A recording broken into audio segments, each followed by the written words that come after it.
बिजली कटौती पर प्रभारी मंत्री हीरालाल नागर अधिकतर सवालों को टाल मटोल कर जवाब देते नजर आए। 12 साल विश्वास के विकास के जन कल्याण के आधुनिक बिजली व्यवस्था से ग्रामीण शहरी क्षेत्रों को मिलेगी नई ऊर्जा। प्रधानमंत्री हीरालाल नागर बोले, पुराने उपकरणों के स्थान पर आधुनिक तकनीक से सुदृढ़ हो रहा विद्युत तंत्र। राज्य सरकार के 12 साल विश्वास के विकास के कल्याण के अभियान के अंतर्गत रविवार दोपहर जिला परिषद सभागार टोंक में आयोजित प्रेस वार्ता में राजस्थान सरकार के प्रभारी मंत्री हीरालाल नागर ने प्रदेश में चल रहे विकास कार्यों और जन कल्याणकारी योजनाओं की जानकारी दी। उन्होंने कहा कि राज्य सरकार आमजन को बेहतर सुविधाएं उपलब्ध कराने के लिए प्रतिबद्ध है तथा बिजली व्यवस्था को आधुनिक और अधिक विश्वसनीय बनाने की दिशा में व्यापक कार्य किए जा रहे हैं।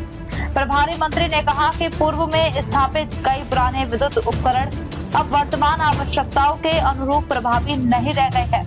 ऐसे में सरकार चरणबद्ध तरीके से पुराने उपकरणों को बदलकर आधुनिक तकनीक आधारित विद्युत तंत्र विकसित कर रही है।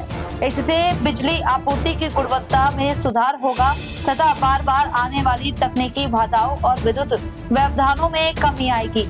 उन्होंने बताया कि ग्रामीण क्षेत्रों के साथ साथ दूरस्थ दाड़ियों और बस्तियों तक निर्बाध विद्युत आपूर्ति सुनिश्चित करने के लिए विद्युत ढांचे को मजबूत किया जा रहा है। ट्रांसफार्मरों के उन्नयन, जर्जर लाइनों के प्रतिस्थापन तथा आधुनिक नियंत्रण प्रणालियों के उपयोग से बिजली वितरण व्यवस्था को अधिक सक्षम बनाया जा रहा है। इससे किसानों, व्यापारियों, विद्यार्थियों और घरेलू उपभोक्ताओं को सीधा लाभ मिलेगा।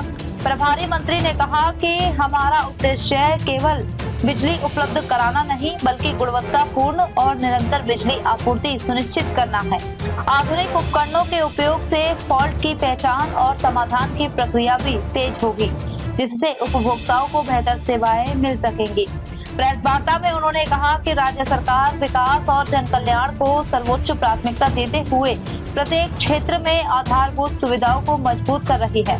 बिजली, सड़क, पानी और अन्य आवश्यक सेवाओं के क्षेत्र में किए जा रहे कार्य प्रदेश को विकास की नई दिशा प्रदान करेंगे।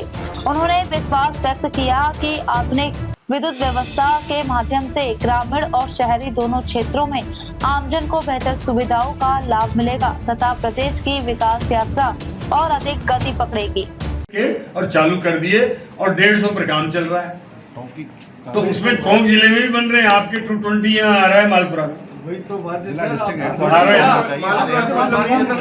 ऐसा नहीं।